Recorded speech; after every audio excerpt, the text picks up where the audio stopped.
if you want to find one string in this string, this means which is going to invoke it, the string which is going to invoke the method. So in that string, if you want to find some other string, then use this find method. So to that find, you will pass the string which you want to search, right? So str is the string which is to be searched, and s is the string in which that string is to be searched. So it will search this str in s, and if found, it will return you the position where it is found. Okay, and if not found, it will raise an exception. Okay, now similarly, like find, there is one more called index. So only one difference is there. One throws an exception and one returns -1 on failure. Okay? Find and index, they both behave same, but in one case on failure it returns -1, and in one case on failure it throws an exception. Only that is the difference. Okay. So str is the string which is to be searched, and in what to be searched? S, which is invoking it. Now by default it searches in the entire string. Like it starts searching from 0, and in the entire string it will search the first occurrence of str. But suppose if you want to do searching in some specific part of s, then you can give this begin and end. Okay? So if you give begin and end, the search will be done only within that range. And if begin and end is not given, the searching will be done in the entire string. Okay. See, finds where the string str occurs in s. Okay, or substring of s. Like if you have given begin end, so it will search within that range, begin and end. Okay. If begin and end is given, the search will be done within that range. If begin end is not given, the search will be done in the entire string. Okay. So finds whether str occurs in s or substring of s. If it is found, then it will return the position where it is found, that is the index. And if not found, it will return -1. Okay? So if str is absent, so it will return -1. Now similar to find, there is index. Behavior is exactly same. It will search str in s or substring of s. Then if found, returns the position. Only the thing is, if not found, it throws an exception. Whereas find, if not found, returns -1. Only that is the difference. See, this is same as find, but raises an exception if string is absent. Okay. So just a simple example I'll give you. Like this is our string. Let us learn Python, suppose. Okay, and you're trying to search us in that s. So us is a string which you want to search in s. Now if us is present, so it will return the index. So 0, 1, 2, 3, 4. So it's present at 4th place. Now the same thing if you do it by index. Behavior is same, answer same. Okay, but now if you are trying to search something which is not present, like I am searching z is absent, it will return -1. But s dot index z, if I do, so it will not return -1, it will throw an exception. See, value error, substring not found, means this z is not present in s. Okay, I hope you got it. And as I said, you can give specific range also. Like you are searching E. Okay, so by default it will search the first occurrence of E, which is at 1th place, right? But if I give (3), so searching will start from 3rd position, that is 0, 1, 2, 3. That is from this position it will start searching. Okay? So from 3rd position when it searches E, so it will encounter this E, 3rd, 4th, 5th, 6th, 7th, 8th. So it will return 8. Okay? Why? Because you have told that start searching from 3rd place, and when you don't give the position, so it will search from the beginning. Okay? So hope that is quite clear, not that difficult. Now similar to find, there is rfind also. So rfind will search the last occurrence of str. Like find is searching the first occurrence, right? str's first occurrence in s. But if you want to search the last occurrence of str in s, then you have to use rfind. Okay, r for reverse you can say, or search from the right side, right? So in this also it will search str in s, and if found return the position, if not found return -1, everything same. Only which occurrence of str it will search? The last occurrence. Okay? See, same as find, but only the difference is that it starts finding the substring in the reverse order, that is from the right end. So from the right end the first occurrence, or from the left end the last occurrence. Okay, and r index is there. Now r index, same behavior, only the difference is r index will throw exception if not found. Getting? But behavior is same like rfind. R index also will search this str in s. Which occurrence of str it will search in s? The last occurrence.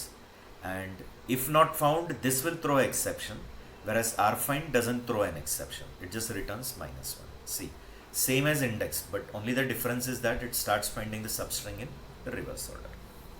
That is from right end. Okay? And behavior is like index, meaning when not found, exception is thrown. And rfind behavior is like find. So when not found, it will return -1. Only the difference between these two is the searching takes place from right side. That is the last occurrence it searches. See. Now I'm considering same string. Here I'm writing rfind e. So now it will search is which occurrence? The last occurrence. Okay? Not the first occurrence, the last. The answer is 8. Same is the case for rfind, r index. Same behavior, same answer you will get. The occurrence of e in s, but which occurrence? The last occurrence. The last occurrence is this e. Getting? Only the difference is rfind, and if I give z, not found, -1, but r index, z, not found, exception is thrown. Getting?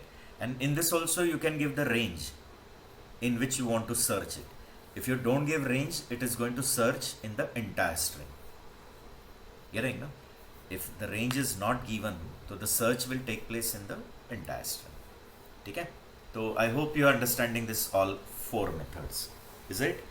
Just give me confirmation. Like all the 4. Quite simple it is.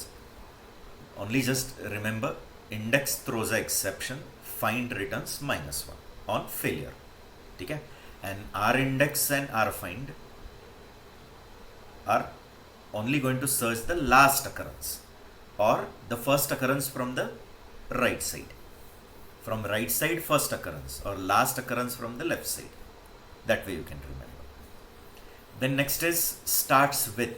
Starts with, and all these are in Java also. Okay, in string class.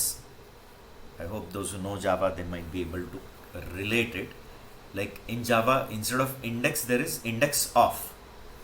And instead of r index, there is last index of. Method names they have changed accordingly. Starts with is also present in Java. Okay, it will just check whether your s begins with str. This s is the string which is invoking, and str is the parameter. So it will just check whether s begins with str. So if this s begins with str, it will return true.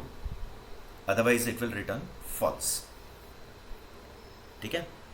If your s begins means starts with str, it will return true. Otherwise false. Now if you want to check the substring of s begins with str, then you can give this begin and end. Begin and not given, so it will check this str at the beginning of s. Okay? And if you want to check whether the substring of your str is beginning with str or not, then you can give begin and end also. See, so returns true if the specified string starts with str passed as the parameter, and false otherwise. Okay, so it will return true if your s is starting with str, and if your s doesn't start with str, it will return false. Okay, and the begin and end value, if you give, then it will check only that part of the string beginning with str. Okay, so the begin and end values are given if the str is to be checked at particular index. Means from that begin till end, whatever the substring is, if that substring, if you want to check whether it is starting with str, then you can use that begin end also. Okay, now as starts with is there, so on a similar lines there is ends with also. Starts with, the same way there is ends with. Ends with will just check whether your s is ending with this suffix, that is this str. Why the word suffix? Because suffix comes always at the end. Okay, whatever is attached at the end is called as a suffix. Okay, so it is going to check whether your s is ending with suffix, or the substring of s, is ending with suffix. Substring of s meaning begin to end. In s, from begin to end, whatever the substring come, so whether that substring ends with suffix, that it will check. So returns true if the string or the substring ends with specified suffix, and false otherwise. Okay, just quick demonstration I'll give you. For example, I'm writing s dot starts with, and I'm saying LE. Okay, so it will check whether s starts with LE. So yes, it is starting with LE, so it will return true. Getting? If I say it starts with PE, so it doesn't, therefore false. Now suppose if I would have given s dot starts with LE, and the start range, if I give, suppose I'm giving 7. So from 7 it will check whether it begins with, from 7 onwards, it will check whether the string begins with LE. So yes, from 7 onwards the string is beginning with LE, therefore it returns true. Getting? So I hope you got it. Then you can check ends with also, like s dot ends with, suppose n. So is your string ending with n? Yes, therefore true. If I am checking z, so is your string ending with z? No. Okay. Suppose I give range s and I am giving 0, 6, suppose. Okay. Now remember 6 is exclusive. So from 0, 0, 1, 2, 3, 4 and 5. 6 is exclusive. So till 5 only. It won't take 6. Now this whole string ending with s. So is this whole string, that is 0 to 6, ending with s? Yes. Therefore it will return true. Getting? So possible examples I have shown you of starts with and ends with. Hope it is clear. Okay. Then comes count. Count we have seen in list also, in tuple also. Like in list also there was count, to check whether how many times the element appears in your list. In tuple also there was count method. Clear? I'm sure I've taught you that. In list also there was one count method. In tuple also there was count method. Here also we have count method. It will check how many times the occurrence of str is there in s. S is the invoker string, str is the parameter. So it will check how many times str occurs in S, that count it will return. Occurrence of str in S. Okay, and suppose str doesn't occur in S. Str doesn't occur in S, so it will give count 0. If present, how many times it is present, that count it is returning. In the entire string you want to search it, no need to give begin end. If you want to find out the number of occurrences in some substring, then you can give this begin and end. Okay, see, returns the number of occurrences, of str in S or in range of S, in the entire S or in the range, whatever range you have given. So by default begin is 0 and end is length of the string. Default begin is 0 and end is the length. Therefore by default it's going to search in the entire string. Okay? Now S we already have.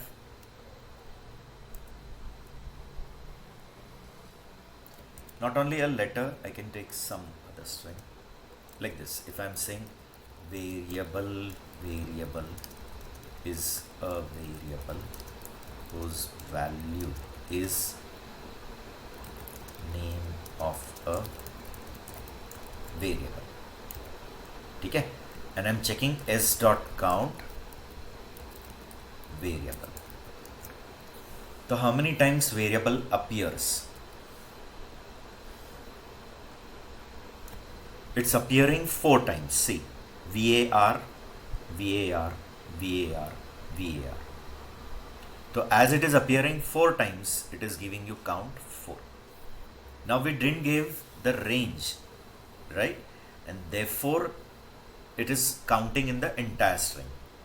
Now suppose I'm giving some range, like I'm giving 5 to 20, suppose. Okay, so 0, 1, 2, 3, 4, 5. Okay, so 5, 6, 7, 8, 9, 10, 11, 12, 13, 14, 15, 16, 17, 19, 20. 20 is exclusive, you know. Now within this it will search var. So how many times var is present within this? Only once. So it will return 1. Getting? If little bit range I would have increased, like 30. So maybe it is taking this also. Means in 30, 0, 1, 2, 3, 4, 5. So in 30 that this where is also getting covered. So within that range var is present how many times? 2 times. Therefore the count given is 2 times. Getting? I hope it is clear. Count.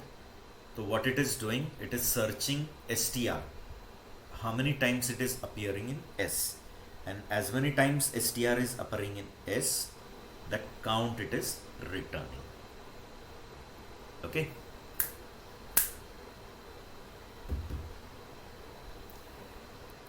Yes. Then there are some other methods also.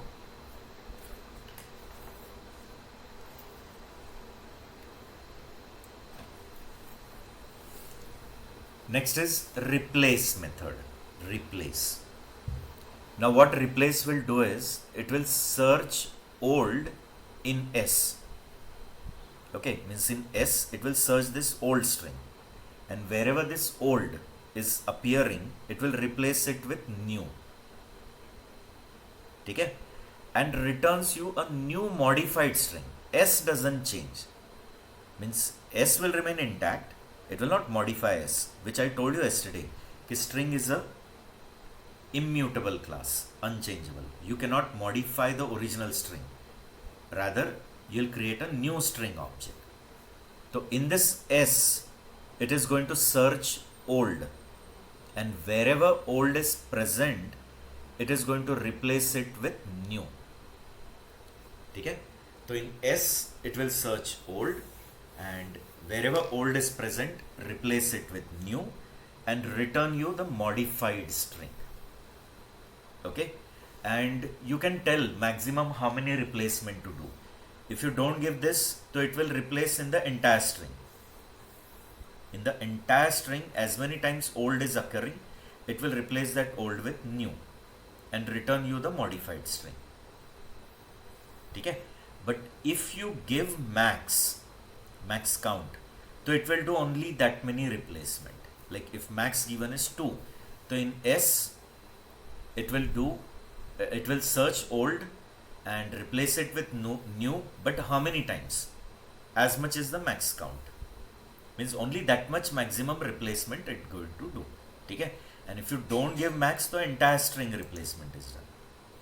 To replace the old string with new string, the number of replacements you can limit by giving this max value.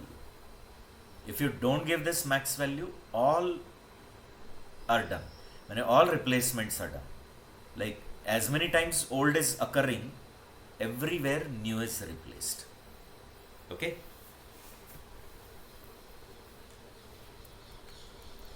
see now in this case only what I'll do is s dot, it will return your new string. You can print and see this. S dot replace old, suppose old is where, I'm giving variable suppose, and instead of that I'm giving another name like reference. Okay, that's all. See, does it return a modified string? Now in that modified string, everywhere wherever variable is replaced by reference. Now if you give maximum limit like 2, so only 2 replacements will be done. Okay, see, reference, only 2, the other are left as it is. That simple it is, not a complicated concept. So it searches old, replaces it with new, and returns you the modified string. If max limit is given, so it will do only that many replacement. Whatever max limit is given, only that much replacement is done.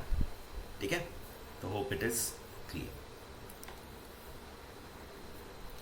Then comes split.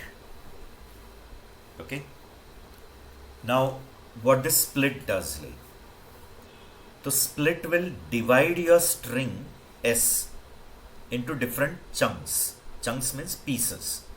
So it will divide the string S, but original string is not divided.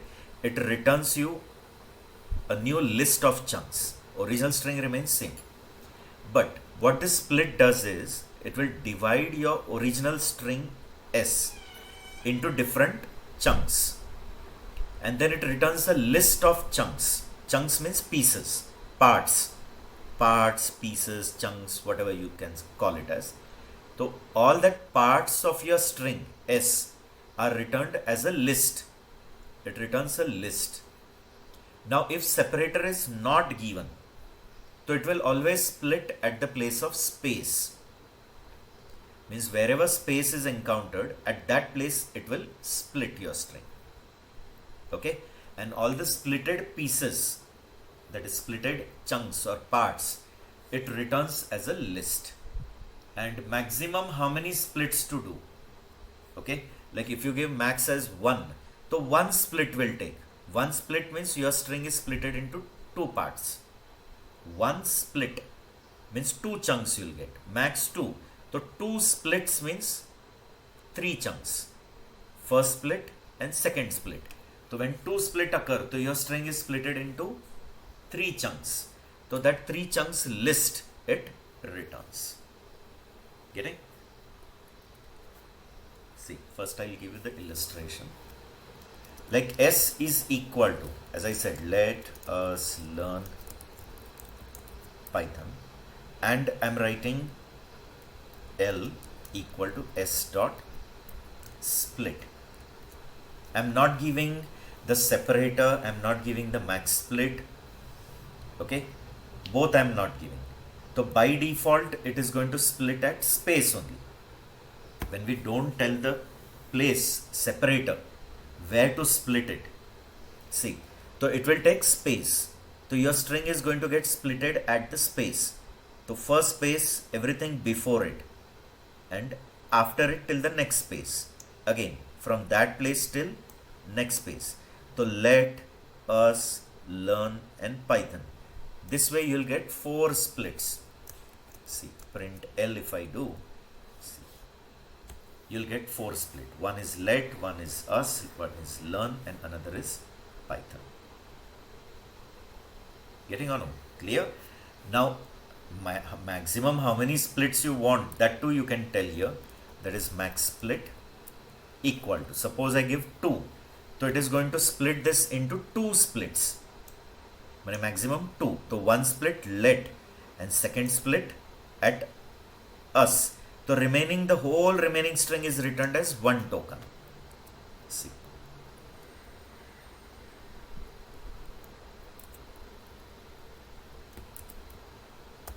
Spelling mistake. Okay. See. So how many splits it has put? 2 splits.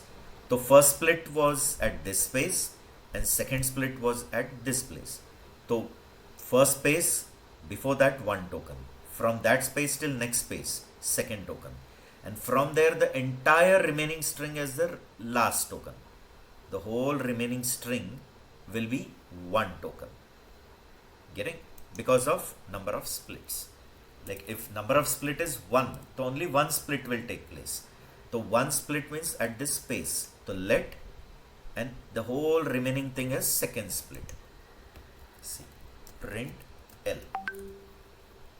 Is it splitting the whole string into 2 parts? One is let and the whole thing remaining. Is it? And now here I have given by default, I didn't give SCP, separator. So by default it has splitted at space. You can give anything else also, like your string is containing 3 stars. Okay, and now I am writing L equal to S dot split. You can give 3 star. So wherever 3 stars it occurs, it will split it. So before that 3 stars, 1 token.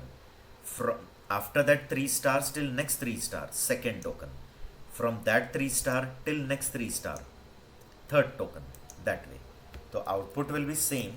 1 token will be let, second will be us, third will be learn, fourth will be Python. Okay? Here also the number of splits you can tell, like comma 2 if I give. So maximum 2 splits. So 1 at the first 3 star, that is let, second 3 star, second split, that is us, and the whole remaining thing it will return as, whole remaining string it will return as 1 token. Clear? See.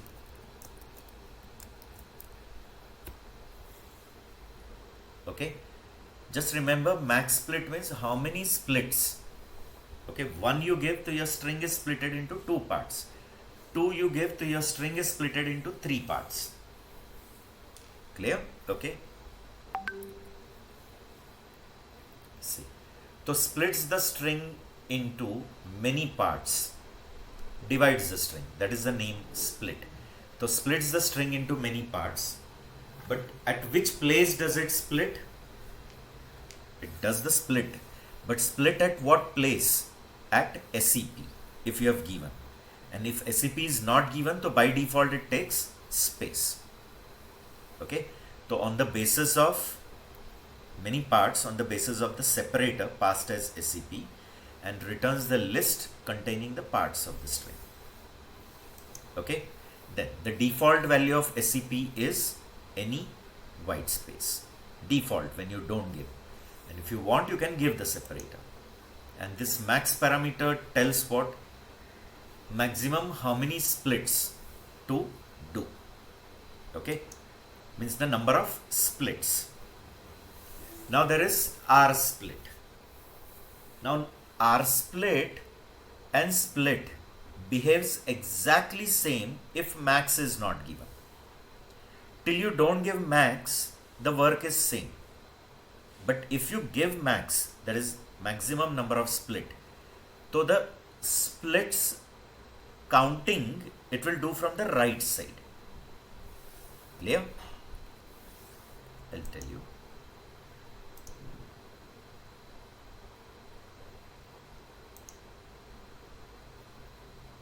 Now normally if this is your string and max split you have told, like max split is 2, suppose number of splits are 2. So if it is only split function, so it will do the split counting from left side. So left side first separator, 1 split. From left side second separator, second split. And this whole thing it returns as the last token. So first token, second token, and this entire remaining string it returns as the last token. Isn't it? Now if suppose you are using R split and you have given max, so it will start finding the separator from the right side. So from the right side, first separator, second separator, and then the whole remaining string it returns as 1 token. The difference you are understanding or no? So from the right side, it will start counting the splits. So first split, second split, and as many number. And then the whole remaining string which is there in the beginning is returned as 1 token. So there is a difference, remember, please understand the concept between R split and split. So R split and split, as I said, the behavior is same till you don't give max. Okay? See, both the functionality I'll tell you. Okay? S is equal to, let us learn Python. L equal to S dot split print L. Okay? As max count is not given, max split, and the separator is not given. The separator is by default space, and max split we haven't given. Okay, max split. So the whole string is splitted. Now if I use S dot R split, exact same answer you will get. Okay? It will R split. So it will divide this whole string into tokens. Right? So let us learn Python. The same thing you will get. Now the difference here, when I write S dot split max split equal to 2. Okay? So it will start counting the splits from left. So first split over here, right? Let us this space first split, and second split here, and from here onwards the whole remaining string it returns as 1 token. See, print L. See, 1 token, second token, and the whole remaining string as 1 token. Do you agree? Okay. But if I am writing R split and I am giving max split, now the split counts will be taken from right side. Here first split and here second split. First split is here. So 1 token will be Python. Then second token will be learn. And this whole remaining string has 1 token. You'll see the output. See, print L. 1 token Python, second token learn, and this remaining string as the last token. So I hope you are able to observe the difference between both. Getting or no? Okay? So unless and until max split is given, there is no difference between both. So same as split, but when max value is provided, it starts splitting from the right hand. Means the counting of number of splits, how many number of splits to take place. So that counting it will do from the right side. And after that count is over, so it will return the remaining string in the beginning as 1 token. Whereas here it returns the remaining string at the end as a last token. Only that is the difference. Okay? So till here it is clear, split and R split. Just confirmation. Yes, clear. Sure. Difference between R split and split. Yes, sir. Okay.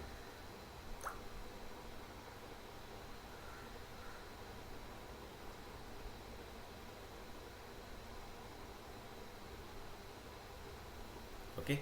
Now one or two more methods of this string class are remaining that we will cover up quickly. Next is join. Okay. Now what join does is it takes input as one sequence. Okay. Now that sequence means what? So any iterable object containing string means it can be tuple or it can be a list. Okay, so you can pass a list or you can pass a tuple containing strings, and all those strings which are there in that sequence, it will join all of them with this S. Means S acts like a glue, or S acts like a glue means the thing which is used to stick any two things. When you the, the the material which we use to stick two things is called as a glue. So S acts like a glue between all those elements which are there in this sequence. Okay, so inside this sequence, what are there?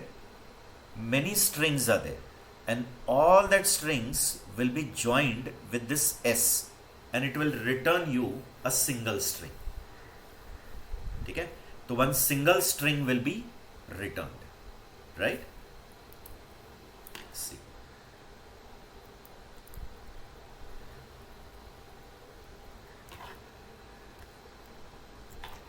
L equal to, and here I've kept some, let us learn and Python. This is my list, and this is the string by which I want to join. So like suppose I want to join with a space, so single quote or double quote also. It is a string. Dot join and call pass L to it. Getting? So as many elements are there in that L, whatever elements are there in L, they all are concatenated, that is joined with this string which is invoking it. So who is invoking? Invoking is the space. So all the strings are joined with space, and one single string is returned, and that single string, if you print and see, you'll get this. Okay? By what to join, it is up to you. Like here for joining, if I use hash hash hash, so all the strings in L will be joined with hash. Hash hash hash will act as a connector, or it acts like a glue between all. Okay? Now you can print and see as between every string there will be 3 hash. See, let and us 3 hash, us and learn 3 hash, learn and Python 3 hash. All are joined with this 3 hash. Okay? Very simple. Okay? So it will connect, or it will concatenate all the strings in the sequence with S, and then return you a single string. Okay? So concatenates the string representation of elements in the sequence, whatever sequence you have passed. Now that sequence can be a list, it can be a tuple, anything.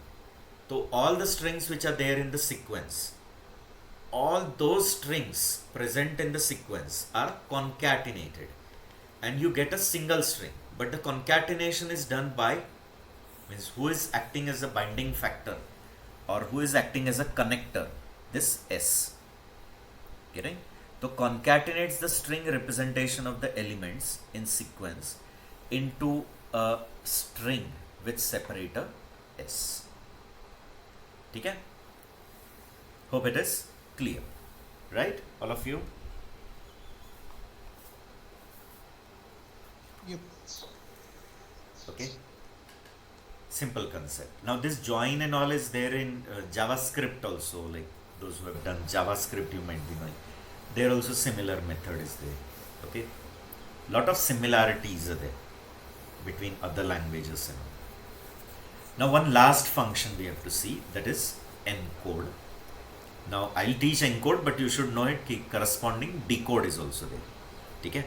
As we have encode, there is corresponding decode also. That I'm not going to tell you on the slide, but just remember.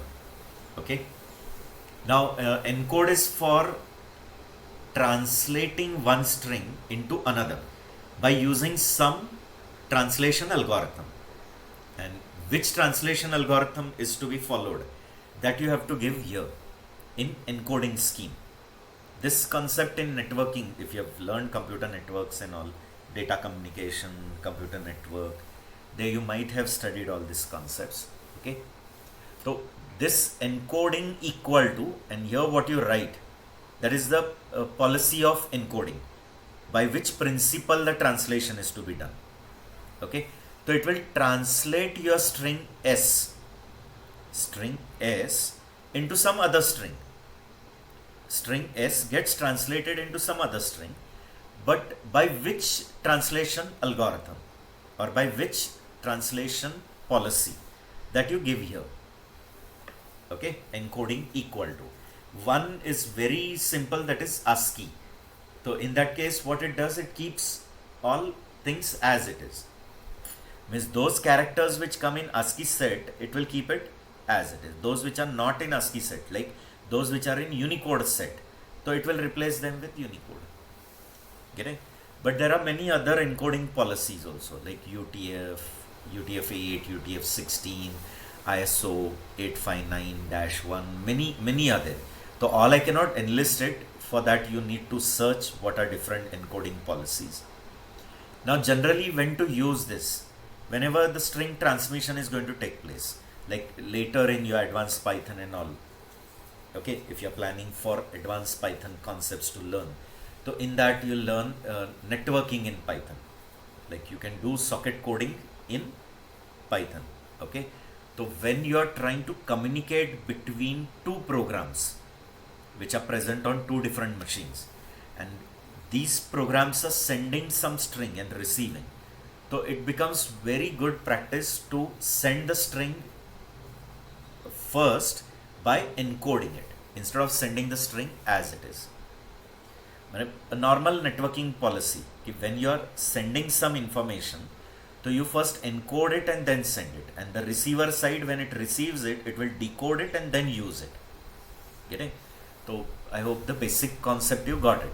Okay, encode method will convert your string into another string. It will transform it by using the given encoding policy. Okay. Now what this errors means. So here there are list of options. I'll tell you what to do. Okay. So here we have to mention what action to take when it is unable to convert any of the character in S. Okay, by the given encoding policy. By your given encoding policy, if it is not able to translate some of the characters of S, if it is not able to do the translation of some of the characters of S by the given encoding algorithm, then what action to take, that you give here. So possibly you can take action as generate exception, one option. Second, replace those characters just by question mark, means the characters which it is not able to encode by the given encoding policy. So what action to take place? So one action is replace them by question mark. One action is generate exception. One action is ignore such characters. One action is replace them by their Unicode. Okay. So many actions are there. So what action to take? Okay, what action to take when encode is unable to translate some of the characters of S by the given encoding policy. By your given encoding policy, if encode is unable to translate some of the characters of S, then what action to take, that you give here. Getting? So there are different actions which I am going to list out. By taking one simple example, it will be more clear to you people. Okay? See. So returns an encoded version of the string. Example I'll take x equal to. Now here you can see STALE I have written, but that A is a Latin A. See, A is a Latin A. Is there any grave accent on it? One dash is there above it, which is there on Skoda also, like Skoda Rapid. Okay, many people say Skoda, but it is Skoda, sure. So, why? Because sure pronunciation is never there in English. It is in Latin, like European countries, French, Romanian languages and all. So in that they have such pronunciation. So that letter A and then a cap above it is there. Okay. So now this letter A and a dash above it will not come in your normal ASCII character. Okay. It's in Latin character. So if you are trying to convert this using normal ASCII encoding policy, so when using ASCII encoding policy, when it tries to convert it, it's not a valid character in it. So what action to take place for this character, that you will give here. Ki whether to replace it just by question mark or replace it by Unicode or ignore it, okay, or generate an exception, that thing you'll tell here in errors. Okay, so you got it. See, I'll take one example and all the possible errors I'll give you. And I have used now here very simple encoding policy, that is ASCII. When you use ASCII encoding policy, all the ASCII characters are kept as it is. A is kept as A, B is kept as B, C as C. Okay. And those letters which don't come in ASCII, what action to take, that you will give it in error. So what I'll do, I'll list out all this and you check the output so that with the output you can tally. Okay. See. Suppose I give errors equal to \replace. See here, first input and the corresponding output. Purposely I am showing it so that you can cross verify. Okay, if we give this, what will be the output? Okay, see. So if you give errors equal to \, so what it will do, while encoding your string X using this encoding policy, okay, if there any letter in X which according to ASCII encoding policy it is unable to encode, so it will replace it with its Unicode, and that's what has happened here. See, ST, according to ASCII policy, S and T will remain as it is, LE will remain as it is. This A cap which is written, which it cannot encode using ASCII algorithm, so it is replacing that A by its Unicode, and actually its Unicode is 250. See, 16 raised to 0, 16 raised to sorry, this L nahi, this is L, this thing, 16 raised to 0, 16 raised to 1, 16 raised to 2. So 257 it is actually. Getting ST, LE is the last part. A's Unicode is replaced. You're getting? Unicodes are always represented in hexadecimal form. So this is not binary 101. Okay, this is hexadecimal 101. So it comes out to be 257. 16 raised to 0, 16 raised to 1, 16 raised to 2. So 256 plus 1, 257. Okay, but if you give ignore, so that characters are ignored. See, STLE it is given. If you give name replace, so it will put its proper expanded explanation of it. Getting? So if I write name replace, it is replacing that A, what it is. See, Latin small letter A with macron. Macron means that cap above it. Cap means a dash above it. Right? If I give replace, so it will replace it with question mark. And if I give XML char ref replace, so it will replace it with entity replacement. Getting? HTML entity which are written by ampersand and then a hexadecimal value. See, the same thing. Is it 257 only? Just now I told you it is 101 is 257. Same it has replaced. And last is strict, where it will throw an exception. Unicode encode error. Means it is saying according to ASCII policy, it cannot convert A, therefore it will throw an exception. Clear? So are all the possible errors clear to you? Means errors means the actions which are to be taken when there are no legal characters. ठीक है?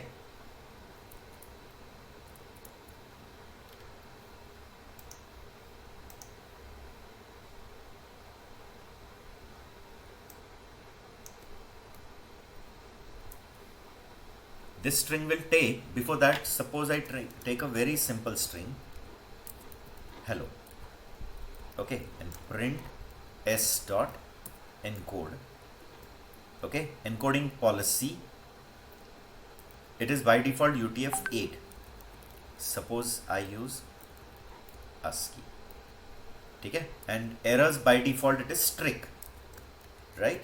But now in this case there won't be any issue because hello all are ASCII character, so hello only you will get, no difference. But suppose this is the situation, okay, and now if I am, I'll take it in S only and then I'll run this, okay. So by default it is strict, so it is going to generate an error. See, Unicode encode error, it is unable to do the encoding of it, okay. So as it is unable to do according to ASCII algorithm, what it is generating, it is generating error because default it is strict. But suppose if I give error equal to anyone, you can take backslash replace, ignore, name replace, it is replacing it. Now if it is B, so it will write Latin small letter b. If it is capital A but Latin, so it will give like Latin big letter A with macron, whatever, for alpha, for beta, for gamma, all such letters which by this algorithm. Getting? But suppose if you write Unicode 16, so maybe in Unicode 16 that letters come, so it may not generate error for that Latin A. You understanding? No? So it is up to you which encoding policy is used. Okay? Now in place of name replace, you can try anything else. Just replace if I write, so it will put question mark. Okay? So I hope it is clear, not that difficult. Okay? So just confirmation you can give me.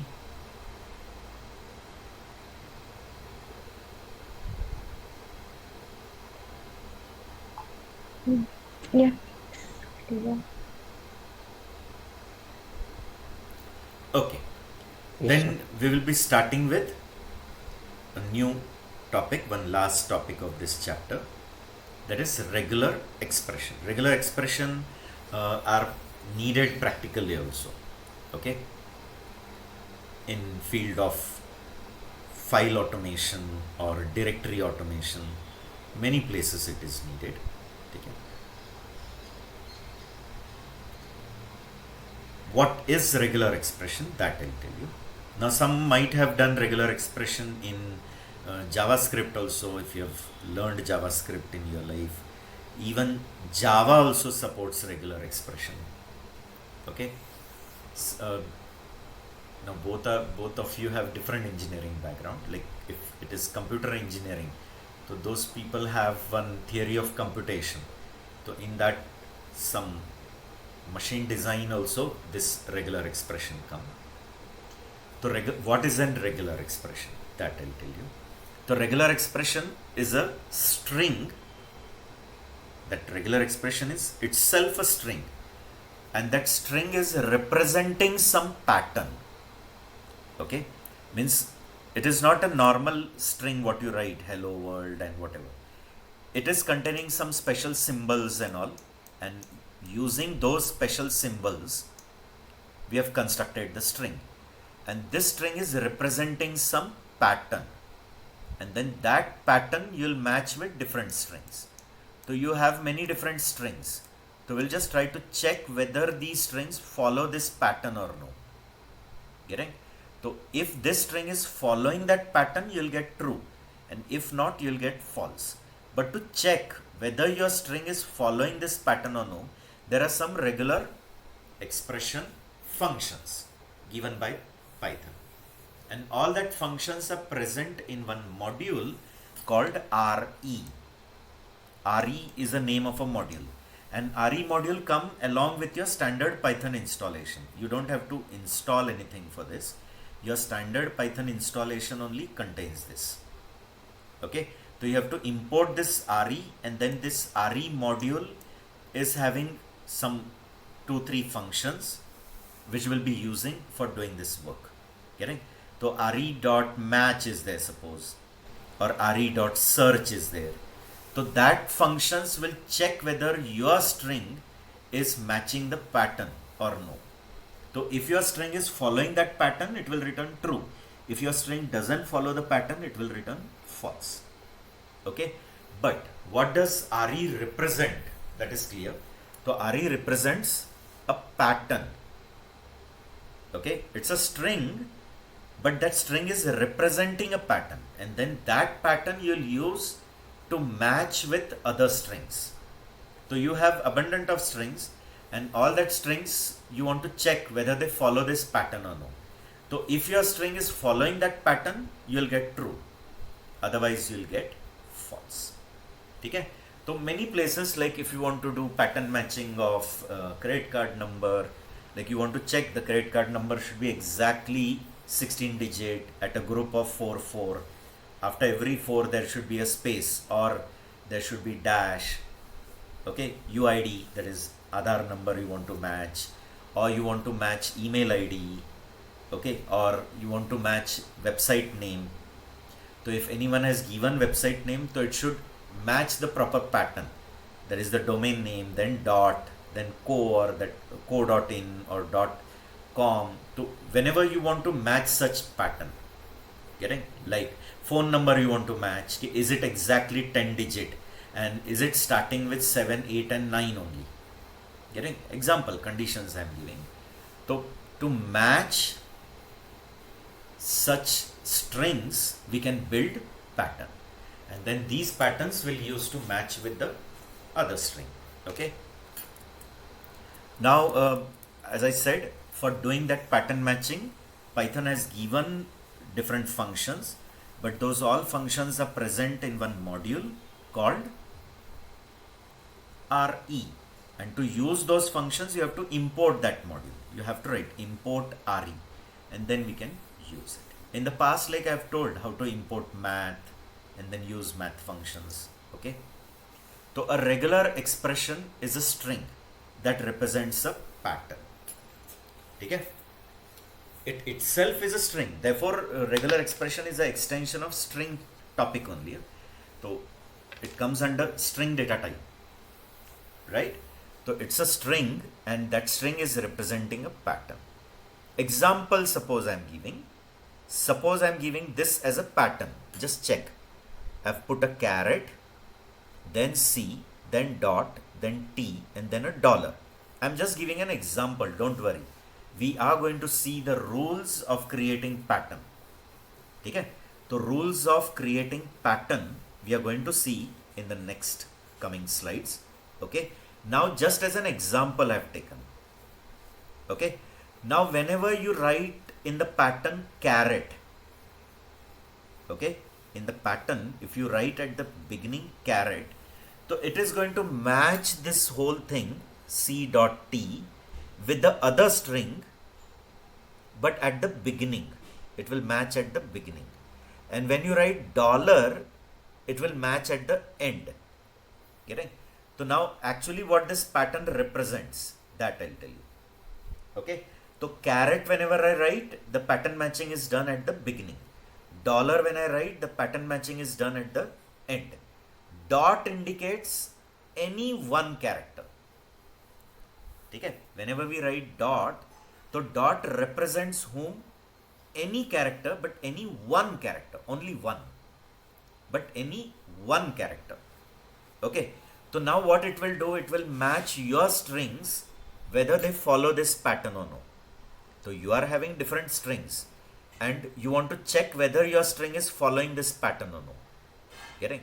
So now what it will check, whether your string is beginning with C, ending with T, and in between any one character. Okay, so if the string is CAT, it will do. Why? Because CAT is starting with C, ending with T, and in between one character. COT, CUT. You understanding? If I write CUT, it will match. COT, it will match. CAT, it will match. But if I write CAAAAA and then T, it won't. Why?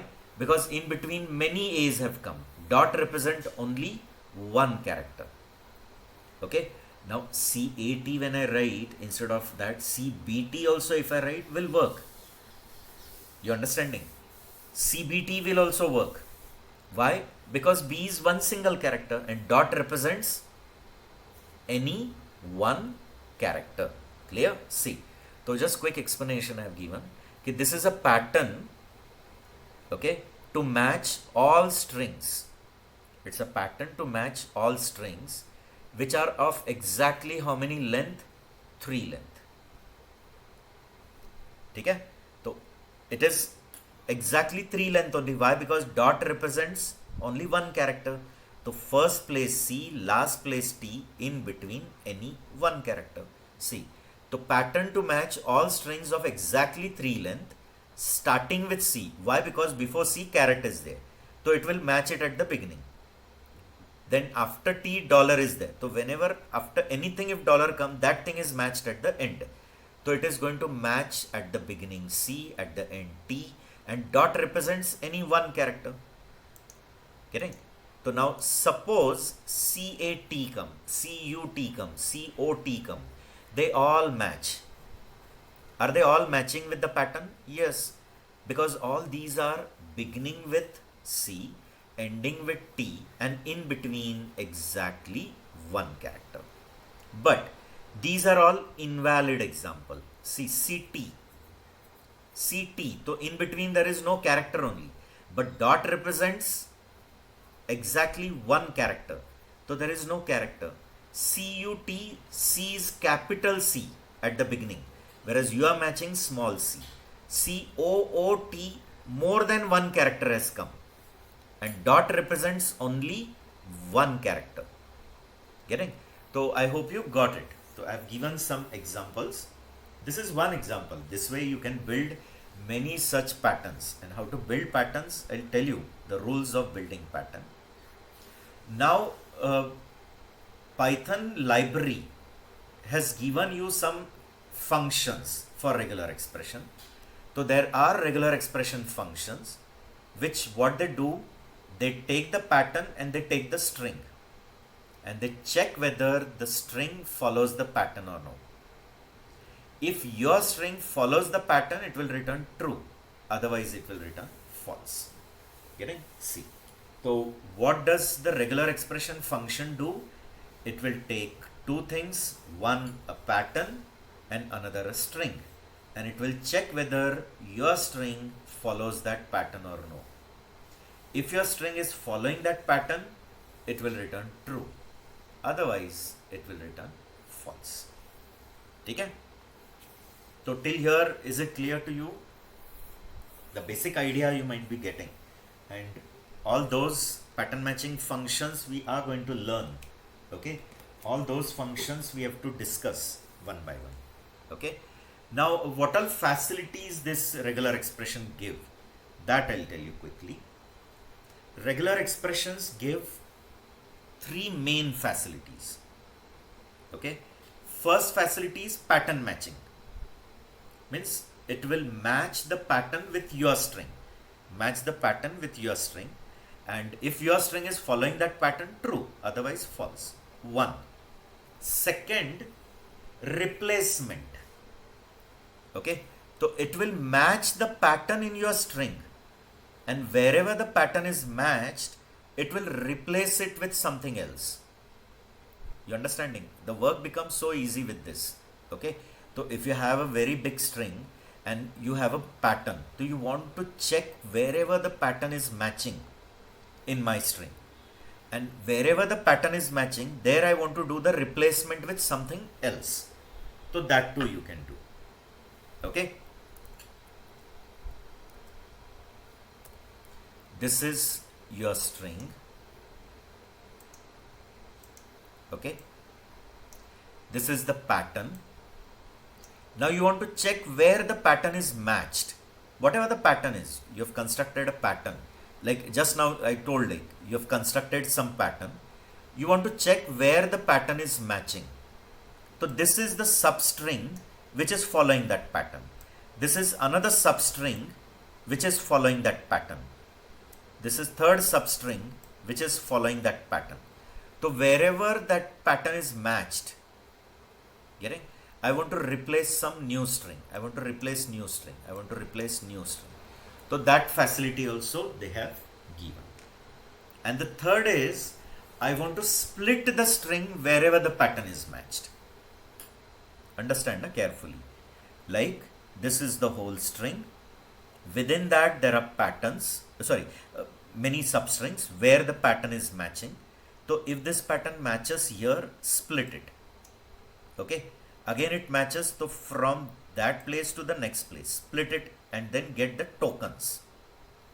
Now you'll say, just now we saw split function also. So what is the difference between it? Split does it on the separator, whatever separator you give. Okay? So the same separator, it will match everywhere. Here the pattern is matched. The strings can be different, but all are following that pattern. You understanding? Like for example, I have given pattern \d. Now \d means any digit, and after that I have written plus, means any digits, one or more occurrences. What this pattern means, \d means a digit, and plus means how many repetitions of this digit, one or more. So suppose here 35 is there, here 1005 is there, or here only 2 is there. All of them are following this pattern. Why? Because digit and how many repetitions of that digit. Plus means repetitions of this, how many times? One or more time. Getting? So /d plus, so /d is a digit, plus means one or more occurrence of that digit. So is this matching the pattern? Yes. Is 1005 matching the pattern? Yes. 2 matching the pattern? Yes. So wherever the pattern is matched, there I want to split the string. So that too you can do. So that are the three main uses. Uses you cannot say, the facilities given. Application areas of regular expression I am going to take in the next slide. I'll tell you what are the different applications of regular expression. Okay? So uses of regular expression, first is the basic thing, that is just doing pattern matching. Extract information from a string, meaning extract information from the string, meaning what? Check whether your string is following the pattern. Yes, true. No, false.